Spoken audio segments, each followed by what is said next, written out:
Le Burkina Faso a récemment subi une nouvelle tentative de coup d'État, mais cette fois-ci, il est crucial de s'attaquer à la question centrale, qui se cache réellement derrière ces coups. Autant les citoyens que les dirigeants commencent à se poser ouvertement cette question. Le Burkina Faso lance une accusation majeure contre la France, affirmant détenir des preuves de déstabilisation orchestrées par celle-ci. Selon des rapports, le chef militaire du Burkina Faso, le capitaine Ibrahim Traoré, affirme avoir des preuves de tentatives de déstabilisation de son pays par la France. Ce n'est pas surprenant, car de nombreux indices pointaient déjà dans cette direction. Le président Traoré lui-même a à plusieurs reprises accusé l'Occident, en particulier la France, de tenter de déstabiliser le pays. La récente tentative de coup semble liée à ces efforts. Mais est-ce réellement l'Occident qui se cache derrière ces événements? Si oui, la question demeure. Pourquoi? Le dicton dit que la foudre ne frappe jamais deux fois au même endroit, mais pour le président du Burkina Faso, Ibrahim Traoré, les tentatives de coup d'État semblent défier cette règle. 5 fois en seulement 2 ans,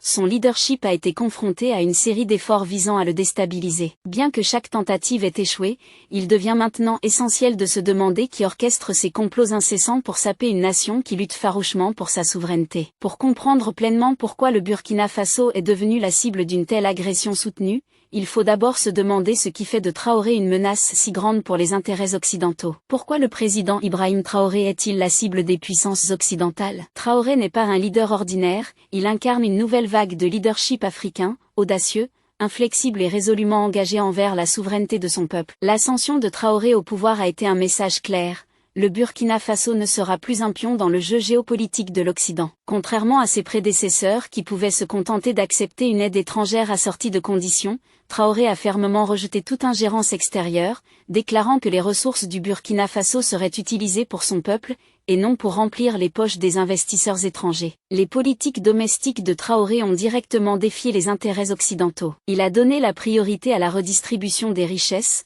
au renforcement des économies locales et à la réduction de la dépendance étrangère. Ces initiatives, bien que populaires parmi les Burkinabés, sont perçues comme une menace par les puissances occidentales, qui sont habituées à voir les pays africains dépendre de leur aide et de leur soutien. Le récit d'une Afrique pauvre et dépendante est un narratif que l'Occident exploite depuis longtemps, tant pour le gain économique que pour l'influence géopolitique. En effet, dans bien des cas, nous avons financé des régimes répressifs, leur offrant argent, pouvoir et armes pour maintenir ce système en place. Tout le discours sur la transparence et la démocratie est souvent hypocrite et vise à masquer des intérêts bien plus sombres. La montée en puissance du panafricanisme, dont Traoré est un fervent partisan, est une autre raison pour laquelle il est devenu une cible. Le panafricanisme remet en question les fondements mêmes de la domination occidentale en Afrique, en promouvant l'unité et l'autosuffisance parmi les nations africaines. Ce mouvement est une menace directe pour les structures néocoloniales que l'Occident a méticuleusement construites au fil des décennies. La vision de Traoré d'un Burkina Faso indépendant et autosuffisant est une source d'inspiration pour d'autres nations africaines,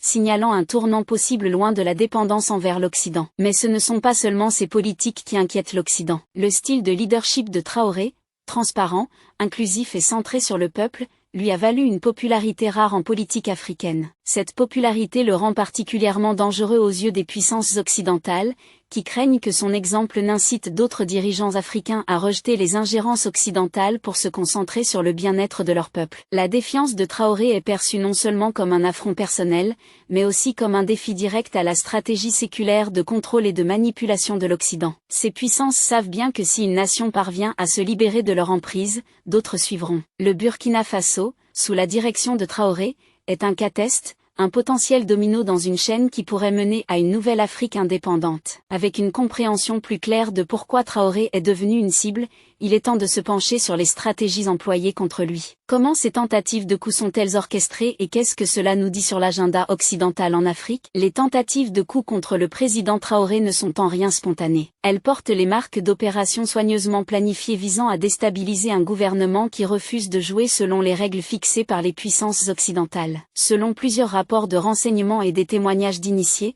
ces tentatives sont le fruit d'une campagne coordonnée impliquant un financement clandestin, une désinformation stratégique et l'exploitation des divisions internes au sein de l'armée et du paysage politique du Burkina Faso. La France, avec son long historique d'ingérence dans les affaires africaines, a été fréquemment désignée comme un acteur clé dans ces efforts de déstabilisation. Des rapports crédibles indiquent que des bases françaises dans le voisinage du Bénin ont été utilisées comme point de départ pour des opérations visant le Burkina Faso. Ces bases, prétendument installé pour des efforts anti-insurrectionnels, offre une couverture pratique pour des activités plus néfastes visant à saper le gouvernement de Traoré. Les tactiques employées sont diverses mais reliées par un fil conducteur commun, elles visent toutes à semer le chaos et la confusion, rendant la gouvernance difficile et créant un environnement propice à un coup d'État. Ces tactiques incluent le financement de groupes dissidents au sein de l'armée, l'orchestration de perturbations économiques via des sanctions et des embargos, ainsi que la conduite de campagnes de désinformation destinées à retourner l'opinion publique contre Traoré. Ces efforts ne sont pas isolés,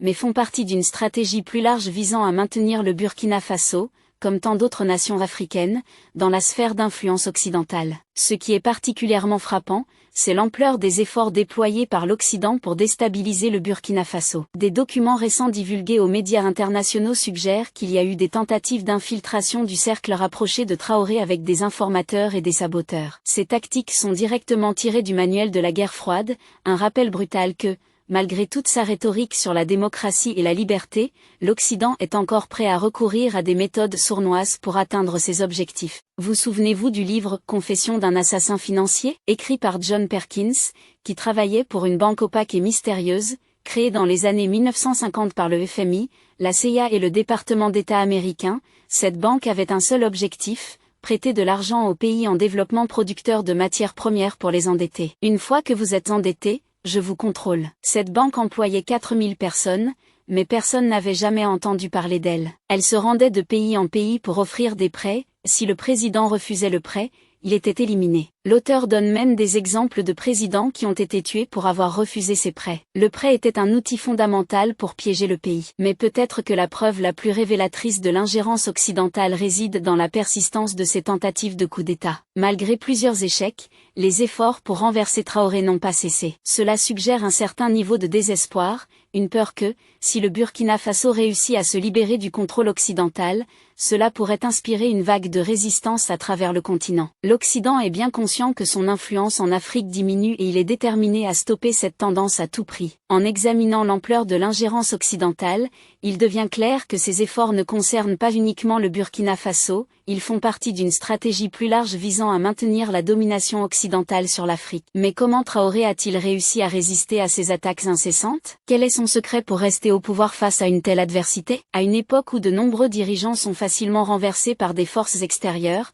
la résilience du président Ibrahim Traoré est tout simplement remarquable. Sa capacité à rester au pouvoir malgré les menaces constantes n'est pas le fruit du hasard ou de la force brute, mais plutôt d'une stratégie soigneusement élaborée, fondée sur une profonde compréhension de son peuple et des besoins de son pays. Tout d'abord, Traoré a cultivé une base de soutien solide et loyale parmi les Burkinabés. Ses politiques, axées sur l'autosuffisance et la souveraineté nationale, résonnent profondément avec une population qui en a assez des ingérences étrangères et de l'exploitation. En investissant dans les industries locales, en promouvant l'autosuffisance agricole et en mettant l'accent sur l'éducation et la santé, Traoré a démontré un engagement envers l'amélioration de la vie quotidienne de ses concitoyens. Cela lui a valu un soutien populaire considérable, rendant beaucoup plus difficile pour les forces extérieures de déstabiliser son gouvernement. Au Burkina Faso, des milliers de manifestants se sont rassemblés samedi dans plusieurs villes pour soutenir le capitaine Ibrahim Traoré et dénoncer les tentatives de déstabilisation du pays. Jeudi, lors d'une interview télévisée, le capitaine Traoré a dénoncé l'action d'une coalition contre le Burkina Faso. De plus, Traoré s'est montré habile à construire des alliances, tant sur le plan national qu'international. Sur le plan intérieur, il a travaillé à unir diverses factions au sein du paysage militaire et politique, veillant à ce que la loyauté envers la nation prime sur les ambitions personnelles ou l'influence étrangère. Cette unité a été cruciale pour résister aux tentatives de coup d'État, car elle a empêché les acteurs externes d'exploiter les divisions internes. Sur le plan international, Traoré a cherché à établir des alliances avec d'autres nations africaines engagées dans les idéaux du panafricanisme et de la souveraineté. Il a tendu la main à des leaders au Mali, en Guinée et au-delà, forgeant des partenariats qui apportent à la fois un soutien moral et matériel. Ces alliances se sont avérées inestimables pour contrer les récits occidentaux et exposer la véritable nature des efforts de déstabilisation. Mais peut-être que le facteur le plus crucial de la résilience de Traoré réside dans sa transparence et sa communication directe avec son peuple. Contrairement à de nombreux dirigeants qui gouvernent depuis leur tour d'ivoire,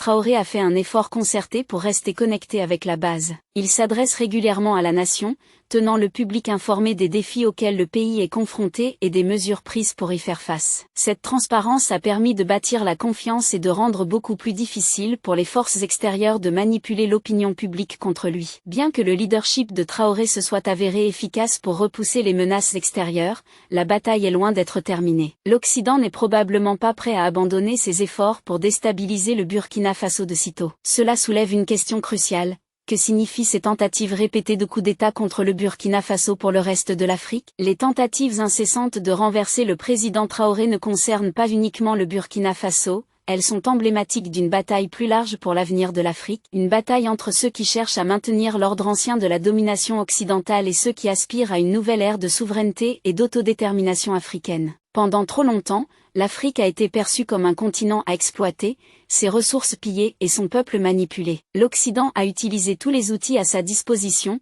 de la pression économique et de l'intervention militaire à la manipulation politique et au colonialisme culturel, pour maintenir sa mainmise sur l'Afrique. Mais les temps changent. Une nouvelle génération de leaders et de citoyens africains se lève, exigeant non seulement un changement, mais une transformation. Les tentatives de coup d'État au Burkina Faso sont un rappel brutal des efforts déployés par l'Occident pour maintenir son influence, mais elles servent aussi de signal d'alarme pour les autres nations africaines. Le message est clair, si le Burkina Faso peut résister à l'Occident, d'autres le peuvent aussi. Cette prise de conscience suscite une vague de solidarité à travers le continent, alors que les nations commencent à se soutenir mutuellement dans leur quête pour une véritable indépendance. Les implications de ce changement sont profondes. Une Afrique unie, libérée de l'ingérence occidentale, a le potentiel de devenir un acteur mondial majeur. Avec ses vastes ressources naturelles, sa population jeune et son riche patrimoine culturel, l'Afrique est unique en son genre et prête à redéfinir l'ordre mondial. Mais pour que cela se produise,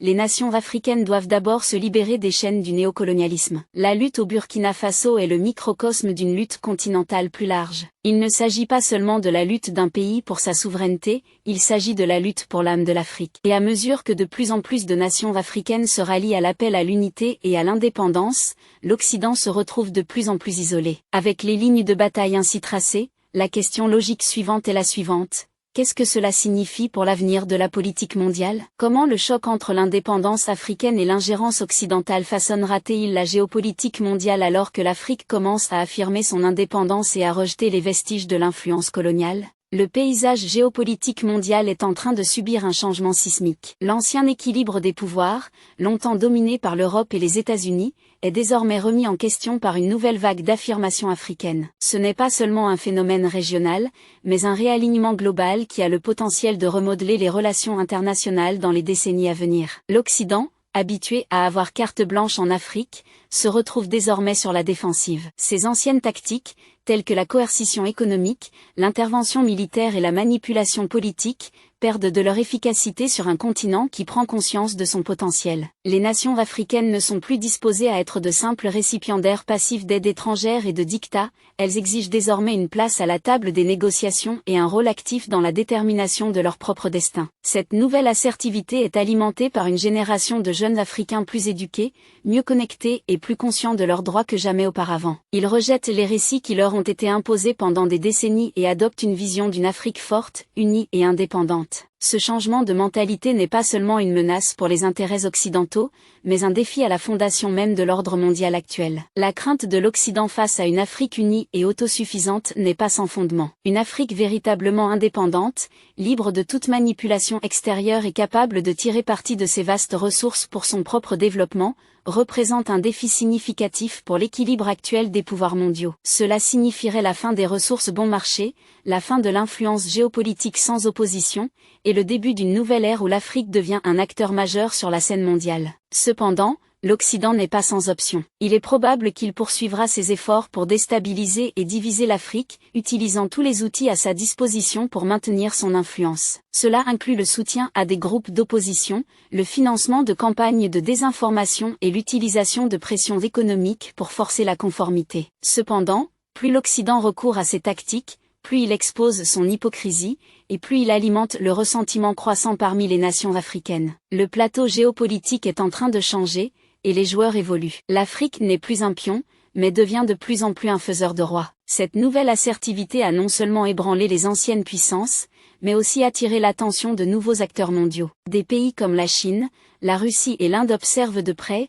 dans de nombreux cas, s'alignent sur les intérêts africains contre les anciennes hégémonies occidentales. Ces nouvelles alliances pourraient redéfinir les dynamiques de pouvoir du XXIe siècle, offrant à la fois des opportunités et des défis pour l'Afrique et le monde. Les vastes ressources naturelles de l'Afrique, combinées aux intérêts stratégiques de ces nouveaux acteurs mondiaux, pourraient bouleverser l'équilibre des pouvoirs de manière sans précédent. Les puissances occidentales traditionnelles pourraient se retrouver de plus en plus isolées à mesure que de nouveaux blocs se forment autour d'une Afrique plus assertive. Pourtant, pour l'Afrique, le chemin à venir n'est pas sans défi. Alors qu'elle navigue dans ces nouvelles alliances, elle doit veiller à ne pas remplacer une forme de dépendance par une autre. La clé de l'avenir de l'Afrique réside dans sa capacité à tirer parti de ses relations à son avantage, en veillant à ce que les intérêts de son peuple soient au premier plan de tout nouvel accord ou partenariat. Les tentatives répétées de coup d'État contre le président Traoré ne sont pas seulement une question locale, elles sont un point de tension dans une lutte mondiale plus large. Elles représentent les derniers soubresauts d'un monde occidental qui perd son emprise sur un continent déterminé à tracer sa propre voie. Alors que l'Afrique se lève, les vieilles tactiques de division et de manipulation sont exposées pour ce qu'elles sont, des tentatives désespérées de s'accrocher à un passé qui s'efface rapidement. L'Afrique se lève, et il n'y a plus de retour en arrière possible. La bataille pour l'avenir du Burkina Faso est bien plus qu'une simple escarmouche locale, elle est en première ligne de la lutte mondiale pour l'indépendance africaine. Les tentatives répétées de coup d'État contre Traoré sont emblématiques d'une campagne plus large et plus insidieuse visant à maintenir l'Afrique sous contrôle occidental. Mais à mesure que l'Afrique se lève, ces anciennes tactiques perdent leur emprise. Le message est clair. L'Afrique ne sera plus un terrain de jeu pour les puissances occidentales. Le continent est prêt à prendre son destin en main, et il n'y a plus de retour en arrière possible. Pensez-vous que la dernière tentative de coup d'État manqué montre que l'Occident devient paranoïaque et prend des mesures désespérées? Croyez-vous qu'ils peuvent renverser un leader comme Traoré? Faites-le nous savoir dans les commentaires. Si vous souhaitez voir plus de vidéos comme celle-ci, abonnez-vous à notre chaîne et appuyez sur l'icône de la cloche pour ne rien manquer. Nous avons décidé de proposer des vidéos sur des sujets dont personne ne parle, la culture, la civilisation, l'histoire et les preuves de la grandeur des Noirs. Merci de nous avoir suivis, et à la prochaine vidéo, restez à l'écoute.